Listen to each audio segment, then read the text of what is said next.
আপনাদের অনেকের মোবাইলে, সবার সাথে এখন অ্যান্ড্রয়েড মোবাইল আছে, ফেসবুকে মেসেজে, হোয়াটসঅ্যাপে, ইমোতে ইত্যাদিতে একটা মেসেজ আসে। কি মেসেজ?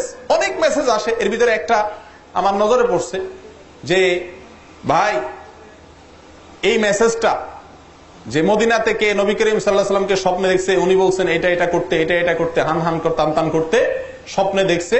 এই কথাটা যদি আপনি 10 জন মানুষের কাছে আজকে প্রচার করেন তাহলে এই কয়দিনের ভিতরে আপনি একটা সুসংবাদ পাইয়া যাবেন।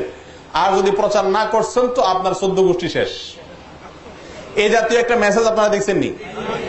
আচ্ছা, মিথ্যা, ইসলামের নামে মিথ্যা এবং ভুয়া একটা জিনিস প্রচার করছে। আমি অনেক ভালো ভালো মানুষ জানতাম, ভালো ধারণা ছিল, অনলাইনে পরিচয়, এরকম মানুষকেও দেখি এই মেসেজ পাঠায়।